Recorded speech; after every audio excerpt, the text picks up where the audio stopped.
వ్యాసం వసిష్ఠనప్తారం శక్తే పౌత్రమకల్మషం పరాశరాత్మజం వందే సుఖతాతంతపోనిధిం వ్యాసాయ విష్ణురూపాయ వ్యాసరూపాయ విష్ణవే నమో వై బ్రహ్మనిధయే వాసిష్ఠాయ నమో నమః కన్యాభరణి సంజాతం వాధూలకులభూషణం శ్రీరంగార్య గురోః పుత్రం షఢగోపమహం భజే అస్మత్ గురుభ్యో నమః. అమృత కలశం కార్యక్రమంలో 3వ రోజు వైభవాన్ని చెప్పుకుంటున్నాం.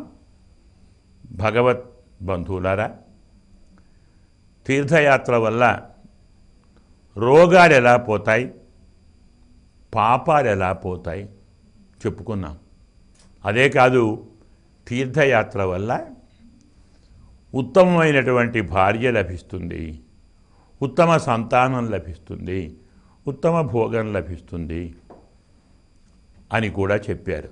దానికి కూడా ఒక చక్కని దృష్టాంతం చెప్పుకుందాం. అందరికీ భారతం తెలుసు కదా. ఆ భారతంలో ఒక కథ ఉంది, అర్జునుని కథ. పంచపాండవులు ద్రౌపదిని వివాహం చేసుకున్న తరువాత కాపురం చేయటానికి ముందు నారదుడు, వ్యాస భగవానుడు వచ్చి వారికి ధర్మోపదేశం చేశారు. ఏమిటది? మరి ఒక భార్య 5గురు భర్తలు, మరి అందరూ భార్యను సమానంగా ప్రేమిస్తారు. స్త్రీ సౌందర్యం అందరినీ ఆకర్షిస్తుంది. సౌందర్యవతి అయినటువంటి స్త్రీ నాకు మాత్రమే దక్కాలి, నాకు మాత్రమే కావాలి అనే భావన కూడా కామంలో ఒక భాగం. మనకు పురాణాలలో ఎంతోమంది స్త్రీ మూలకంగా నశించారు, ఉన్నారు, సుందోపసుందులు, ఇలా మరికొందరు ఉన్నారు. కాబట్టి మీ పంచపాండవులు అన్నదమ్ములలో భేదం రాకూడదు, కలహం రాకూడదు, మీలో మీకు వైమనస్యం రాకూడదు. ఇవన్నీ రాకూడదు అనుకుంటే మీకు మీరుగా కొన్ని నియమాలు ఏర్పరచుకోండి. ఆ నియమం నేను చెప్తాను వినండి అని నారదుడు, వ్యాసుడు ఒక నియమం చెప్పాడు. ఒక్కొక్కరు ఒక్కొక్క సంవత్సరం ఆమె ఒక వ్యక్తికి భార్యగా ఉంటుంది. ఒక సంవత్సరం, రెండో సంవత్సరం మరొకరికి భార్యగా ఉంటుంది. అయితే ఏ సంవత్సరము ఎవరికి భార్యగా ఉందో ఆ సంవత్సరం వారితో మాత్రమే ఆమె ఉంటుంది, మరొకరిని స్పృశించదు. అంతేకాదు, ఎవరిని భర్తగా స్వీకరించి భార్యగా వారు స్వీకరించి వారిద్దరూ ఏకాంతంలో ఉన్నప్పుడు పొరపాటున అక్కడికి, ఆ ప్రాంతానికి, ఆ గది అనుకుందాం లేదా ఆశ్రమం అనుకుందాం, ఆ ప్రదేశానికి మరొకరు వెళ్ళితే అలా వెళ్ళిన వారు 12 సంవత్సరాలు తీర్థయాత్రలు చేయాలి, దానాదులు చెయ్యాలి, ధర్మము చెయ్యాలి అని శాస్త్రం చెప్పారు. కాబట్టి ఇలా మీరు నియమం పెట్టుకోండి. ఈ నియమం పెట్టుకున్నట్టయితే 12 ఏళ్ళు, ఒక ఏడు, ఒక క్షణం, ఒక రోజు మరి ఆమెను చూడకుండా ఉండటం అనేది తట్టుకోలేకుంటే 12 ఏళ్ళు దూరంగా ఉండాలి. ఏది గొప్పది? భయం ఉంటుంది కదా. అంటే అందరూ కలిసి వ్యాసునికి, నారదునికి ప్రమాణం చేశారు. ఏ సంవత్సరం ఎవరికి భార్యగా ఉంటుందో వారిద్దరు కలిసి ఉన్నప్పుడు ఆ ప్రాంతానికి మా నలుగురిలో మరొకరు వెళ్ళరు.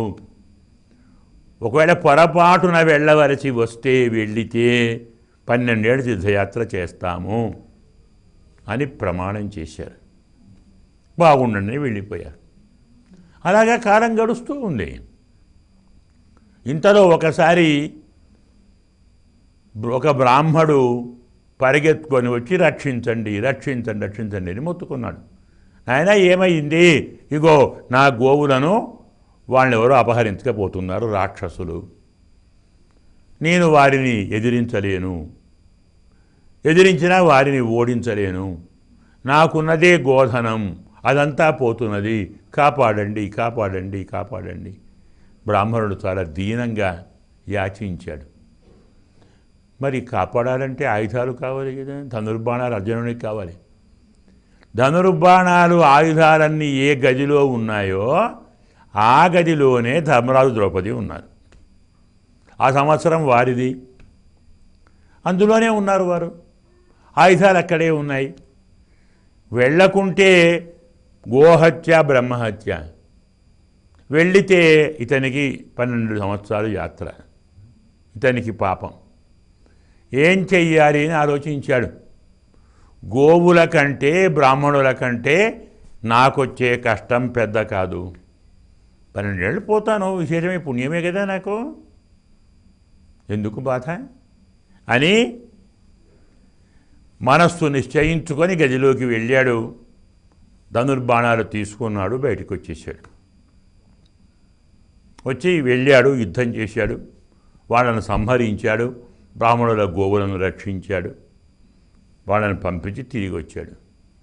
వచ్చి అన్నగారు క్షమించండి, మన నియమాన్ని తప్పాను, ఇగో ఇది కారణం ఏమన్నా కానీ నియమం తప్పాను కదా, మరి నియమానుగుణంగా నేను 12 సంవత్సరాల తీర్థయాత్రకు వెళుతాను అంటే, అదేమిటయ్యా నీవు కోరికతో రాలేదు, కోపంతో రాలేదు, నీ కోసం రాలేదు, కావాలని తప్పలేదు, బ్రాహ్మణ రక్షణ గోరక్షణ ధర్మం కోసం వచ్చావు కదా, ఇది నేరం కాదు, యాత్రలకు పోవాల్సిన పని లేదు అన్నాడు ధర్మరాజు.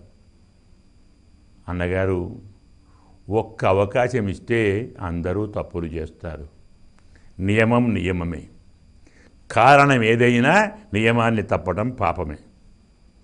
నేను ఆ పాపాన్ని చేశాను, తప్పు చేశాను, అనుజ్ఞ ఇవ్వండి అని అనుమతి తీసుకొని బయలుదేరాడు. కదా మీకు తెలుసు, ఈ తీర్థయాత్రలోనే మణిపుర మహారాజు గారి పుత్రిక ఉలూచి, చిత్రాంగద అనేటువంటి ఇద్దరు ఇతన్ని వరించారు. ఇతనే భర్త కావాలని కోరుకున్నారు. నాగలోకానికి తీసుకొని వెళ్ళి అతన్ని పెళ్లి చేసుకుంది. ఉలూచి అని చెబుతాం. అలాగే చిత్రాంగద ఇతన్నే కోరి, అంటే ఇతనితో వివాహం ఉలూచితో అయింది, చిత్రాంగదతో అయింది. అంతేకాదు, ఈ మహానుభావుడు తీర్థయాత్రలు చేస్తుంటే ఒక్కొక్క తీర్థాన్ని సేవించుకుంటూ వెళుతున్నాడు. అక్కడ ఒక పంచతీర్థాలు ఉన్నాయి, 5 సరస్సులు, చాలా గొప్పవి. అక్కడికి ఎవరు పోవటం లేదు. తన వెంట బ్రాహ్మణులు వచ్చారు, కొన్ని వేల మంది వచ్చారు బ్రాహ్మణులు ఇతని వెంట. ప్రతి తీర్థంలో స్నానం చేస్తున్నాడు, జపం చేస్తున్నాడు, హోమం చేస్తున్నాడు, తపనాదులు చేస్తున్నాడు, బ్రాహ్మణులకు దానాలు చేస్తున్నాడు, బ్రాహ్మణులందరికీ భోజనాలు పెడుతున్నాడు, చాలా చేస్తున్నాడు. చేస్తుంటే అందరూ కొంత దూరం 10 ఏళ్ల దాకా అయిపోయిన తర్వాత మేము వెళతామండి, మీ వెంబడి చాలా దూరం వచ్చాం, చాలా కాలం వచ్చాం, అయ్యా మీ ఇష్టం అన్నారు. చివరగా వెళుతున్నటువంటి ఒక బ్రాహ్మణుని అందరూ అన్ని తీర్థాలు వెళుతున్నారు, ఈ పక్కన 5 తీర్థాలు ఉన్నాయి, అక్కడికి ఎవరు పోవటం లేదు ఎందుకు అంటే, అక్కడ 5 తీర్థాలలో భయంకరమైన ముసళ్ళు ఉన్నాయి. 5 పుష్కరుల్లో ఎవరు పోయినా వాళ్ళు బతికి రారు, ఆ ముసలి తినేస్తుంది, ఆ భయంతో ఎవ్వరూ పోవటం లేదు. నీవు ధైర్యవంతుడవు, పరాక్రమవంతుడవు కాబట్టి నీవు వెళ్ళి వాటిని సంహరించగలిగితే లోకమంతా తీర్థయాత్ర చేస్తుంది నీ పేరు చెప్పుకొని. అంటే అదెంత భాగ్యం. ఇంతమంది, ఇన్ని వేల మంది, లక్షల మంది దూరంగా తరిమేస్తున్న ఆ ముసళ్ళు ఉండకూడదు, పాపం చేస్తున్నా, నేను వెళతాను అని వ్యాసుడిని తలుచుకొని, కృష్ణుడిని తలుచుకొని, బలరాముడిని తలుచుకొని ధైర్యం చేసి అక్కడికి వెళ్ళాడు. ఒక పుష్కరంలో కాలు పెట్టగానే ముసలి వచ్చి పట్టేసింది. అర్జునుడు చాలా బలాఢ్యుడు కాబట్టి ఇతని బలం ముందర ఆ ముసలి బలం పనికి రాలేదు. ఆ ముసలిని బయటికి ఈడ్చేశాడు. ముసలి నీటిలోనే బలం కలది, ఒడ్డుకుపోతే బలం లేదు. ఎప్పుడైతే ఆ ముసలిని ఒడ్డుకు లాగేశాడో వెంటనే ముసలి వేషం కాస్త పోయి అప్సరస అయింది. మహానుభావ నీకు వందనము, మేము 5గురం అక్క చెల్లెళ్ళము, అప్సరసలము. ఒక మునిని అందవికారంగా ఉన్నాడని ఎక్కిరించాము, హేళన చేశాము, అవహేళన చేశాము. అతను తపస్సు చేస్తుంటే మా కామ వికారాలతో అతన్ని ఆకర్షించాలని, మా వశం చేసుకోవాలని ప్రయత్నించాం. ముసలి పట్టులాగా నన్ను ఏడిపిస్తున్నారు కాబట్టి మీరు 5గురు ముసలిలాగా పుట్టండి అని శాపం పెట్టాడు. స్వామి, మాకు వేరే ఉద్దేశం లేదు, మీ శక్తితో చూతామనే చేశామని ప్రార్థిస్తే, అర్జునుడు ఏనాడు వచ్చి ఇక్కడ స్నానం చేస్తాడో మిమ్మల్ని బయటికి ఇడితే నీ శాపం పోతుంది అని చెప్పాడు. మీరు ఏం చేశారో నా శాపం పోయింది. నా చెల్లెళ్ళు 4 పుష్కరుణిలో ఉన్నారు, మీరు వెళ్ళి వారికి విమోచనం కలిగిస్తే పుణ్యం తప్పకుండా అని ప్రతి పుష్కర సరస్సుకు వెళ్ళి అక్కడున్న ముసలిని బయటికి వేశాడు. ఇలా పంచాప్సరో తీర్థం అంటాను దాన్ని. అలా అక్కడికి వెళ్ళి 5 బయటికి వేసి వాటి శాపాలు పోగొట్టి వాటితో వరాలు పొందాడు. బహుసంపదలు, బహుధాన్యము, బహుధనము. యుద్ధంలో ఎప్పుడూ వెనక్కు తిరిగి చూడకుండుట, ఎంతకు బలవంతుడైనా ఓడిపోకుండా ఉండుట, అస్త్రాలు తలుచుకోగానే వచ్చుట, ఇలా 5 వరాలు ఇచ్చారు. అంటే ఏమర్థం? తీర్థయాత్ర వల్ల ఏం జరిగిందండి? 2 భార్యలు చేసుకున్నాడా? ఇక్కడ 5 ఐశ్వర్యాన్ని పొందాడు, ఆయుష్యాన్ని పొందాడు, ఆరోగ్యాన్ని పొందాడు, శస్త్రాస్త్ర సంపదను పొందాడు, అఖండమైనటువంటి ఆయుధ సంపత్తిని పొందాడు. ఇవన్నీ ఆపరాలే కదా. దాని తరువాత 12 ఏడు వచ్చే ముందు ద్వారకా నగరానికి వెళ్ళాడు. యతివేషంలోనే వెళ్ళాడు. కృష్ణుడు గుర్తించాడు కాబట్టి అతన్ని ఉండవని చెప్పి సుభద్రతో పరిచర్య చేయించాడు. సుభద్ర సౌందర్యానికి అర్జునుడు మోహం చెందాడు, కలత చెందాడు. కృష్ణుణ్ణే అడిగాడు, అలాగే నాయనా, నువ్వు మాకు బావో కావటం మాకు అదృష్టమే కదా, అయితే బలరాముడు ఒప్పుకోడు, రేపు రేవతక ద్వీపం, మనకు పర్వతం ఉందే రేవతాద్రి అంటాం, అక్కడికి పూజకు వెళుతున్నది సుభద్ర, నీవు నా రథాన్ని తీసుకొని వెళ్ళి ఆమెను అపహరించుకొని వెళ్ళు, రాక్షస వివాహం అంట, క్షత్రియులకు సమ్మతమేది, తరువాత పని నేను చేస్తాను అని చెప్పాడు కదా, మీకు తెలుసు. అలాగే సుభద్రను అపహరించుకొని వెళ్ళాడు. బలరాముడు కాస్త అలిగాడు, యుద్ధం చేస్తానన్నాడు. కృష్ణ పరమాత్మ బోధతోటి తగ్గాడు. అందరూ వెళ్ళి అర్జునుడికి అరణాలు భరణాలు అంటాం కదా, అవన్నీ ఇచ్చి సంబంధాన్ని స్థిరం చేసుకొని వివాహం చేశారు. 12 సంవత్సరాలు పూర్తయ్యాయి. తీర్థయాత్రల వలన 3 భార్యలు దొరికారు, ఉత్తములే కదా. అలాగే 5 వరాలు దొరికాయి అప్సరసల వల్ల. అనేకమైనటువంటి బ్రాహ్మణులకు భోజనాదులు దానాలు చేసి ఆ పుణ్యం సంపాదించుకున్నాడు. తీర్థయాత్ర వల్ల వంశవృద్ధి కూడా అని చెప్పాం, మర్చిపోవద్దు. ఇక్కడ దీన్ని జాగ్రత్తగా గమనించాలి. తీర్థయాత్ర చేస్తేనే అర్జునునికి సుభద్రతో వివాహం జరిగింది, అవునా? ఆ సుభద్రకు కలిగిన కుమారుడే అభిమన్యుడు కదా, అతని కుమారుడే పరీక్షిత్తు, అతని కుమారుడే జనమేజయుడు. కురు వంశం అభిమన్యుడితోటే పెరిగింది, అంటే సుభద్రతోటే పెరిగింది. కృష్ణ పరమాత్మ కురువంశం అంతరించకూడదనే సుభద్రనిచ్చి పరిణయం చేశాడు. సుభద్రాపుత్రుడు అభిమన్యుడు, ఆయన పుత్రుడు పరీక్షిత్తు, పరీక్షిత్తు కుమారుడు జనమేజయుడు. అంటే వంశవృద్ధి కూడా అయిందే. దేనివల్ల అయింది? తీర్థయాత్ర వల్లనే కదా. తీర్థయాత్ర వల్లనే చక్కని భార్యలు లభించారు, అవునా? అలాగే చక్కని 5 వరాలు లభించాయి. ఆయుధ సంపత్తి, అస్త్ర సంపత్తి, బల సంపత్తి, ఆరోగ్య సంపత్తి, విజయ సంపత్తి. అంతేకాక మరి మణిపురం, పాతాళం అంటే ఆ 2 నిధులకు మూలం. అన్ని నిధులు అక్కడే ఉంటాయి కదా. నాగలోకంలోనే రత్నాలన్నీ ఉంటాయి. మణిపురం పేరే మణిపురం, మణులన్నీ ఉంటాయి.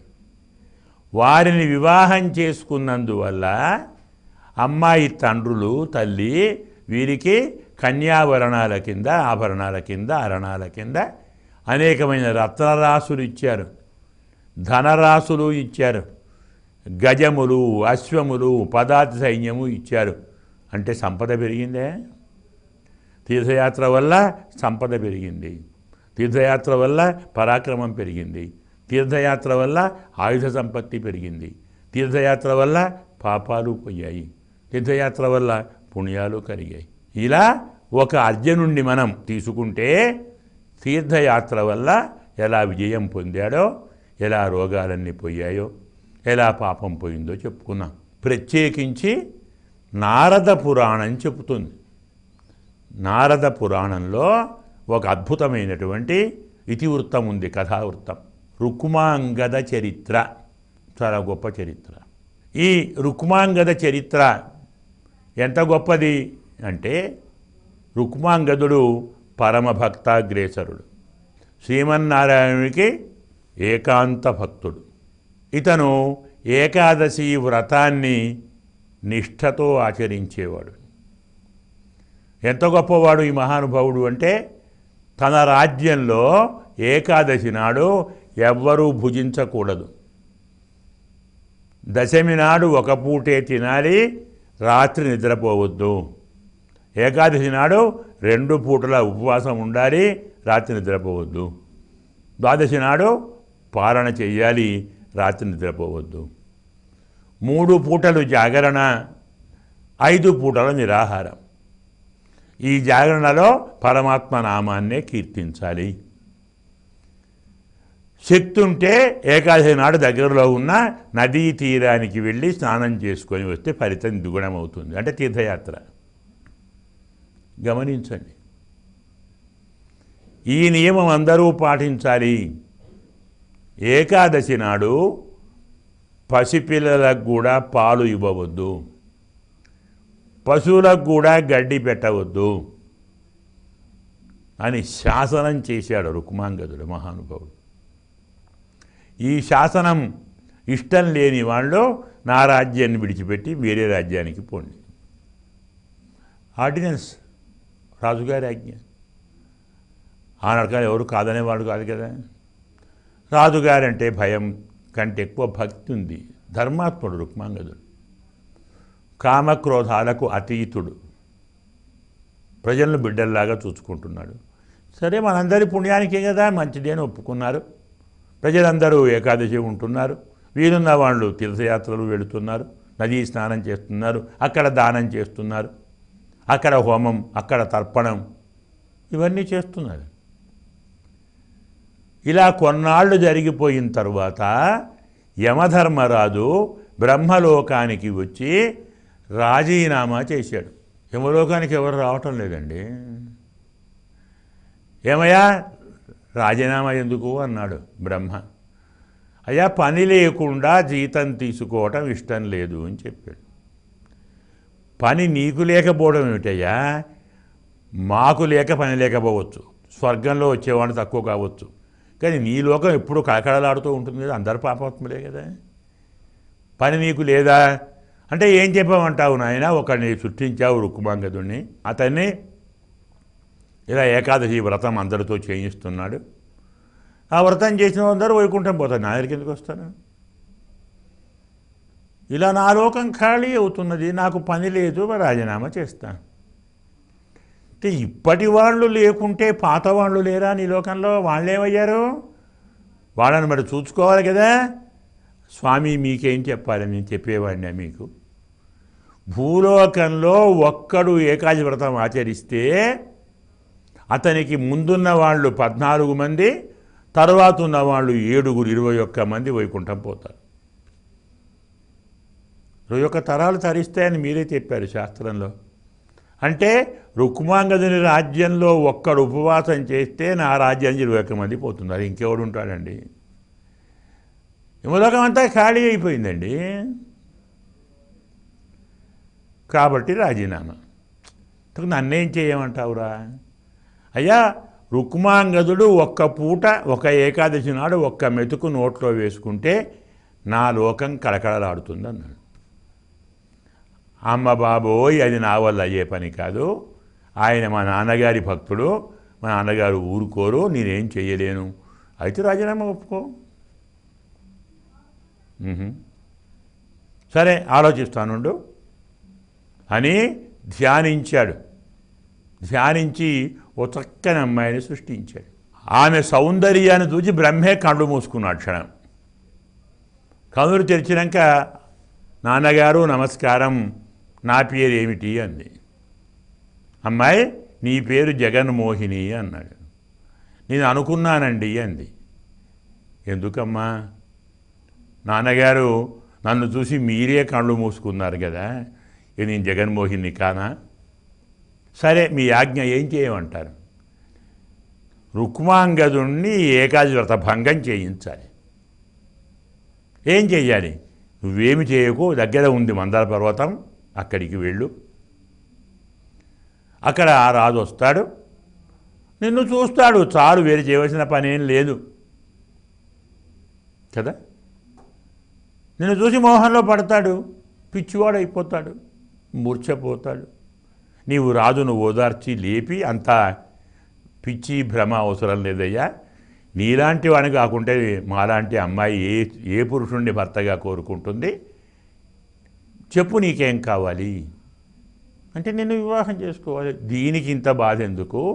అడిగితే సరిపోతుంది కదా, నేను మాత్రం కాదంటానా? కానీ కొన్ని నియమాలు ఉన్నాయి, చెప్పు ఏం కావాలి? నన్ను వివాహం చేసుకోవాలంటే వివాహం చేసుకున్న నాటి నుంచి మరి మనిద్దరం కాపురం చేస్తున్నంతకాలం నేను చెప్పిన ఏ మాటను నీవు కాదనకూడదు. ఏం చెప్పినా చెయ్యాలి, అలా ఒప్పుకుంటే చేస్తాను. ఇంతే కదా పెద్ద భాగ్యమా? అలాగే అన్నాడు. ఆలోచించలేదు. కోరిక పెరిగితే వివేకం నశిస్తుంది. ఒప్పుకున్నాడు, ఆమెను వివాహం చేసుకున్నాడు. నగరానికి వచ్చేసాడు. రాజ్యానికి వస్తే మంత్రులు, సామంతులు, ఆ భార్య, పిల్లలు అందరూ పరమానందంగా ఎదుర్కొన్నారు, స్వాగతం చెప్పారు. ఇంతకాలానికి మా రాజుగారికి సంసారం మీద, సుఖం మీద కోరిక కలిగింది. ఇది చాలా సంతోషం కదా. ఆనందంగా ఒప్పుకున్నారు. అందరూ తీసుకొని వచ్చారు. ప్రత్యేకించి ఒక మహా అంతఃపురం వారికి ఏర్పాటు చేశారు. అక్కడ అన్ని భోగాలతో వారు హాయిగా ఉన్నారు. కుమారుడు మహావీరుడు కాబట్టి రాజ్య పరిపాలన చేస్తున్నాడు. భార్య కూడా పతివ్రత. ఆమె తగిన ఏర్పాట్లు వారిద్దరికీ చేస్తూ ఉంది. లోకమంతా బాగుంది, అందరూ బాగున్నారు. ఇలా 1 ఏడు, 2 ఏళ్ళు, 3 ఏళ్ళు, 4 ఏళ్ళు, ఒక 50 ఏళ్ళు గడిచాయి. 50 ఏళ్ళు గడిచిన తర్వాత యముడు వచ్చి గుర్తు చేశాడు, నువ్వు వచ్చింది అతనితో కాపురం చేయడానికి కాదు, అతని ఏకవ్రతాన్ని భంగం చేయడానికి. జ్ఞాపకం ఉందా? జ్ఞాపకం ఉంది. నమ్మకం కలగాలని ఇలా ఉంటున్నాను, త్వరలో చేస్తాను. తరువాతి కథా విశేషాలు మరో దానిలో చూద్దాం. స్వస్తి.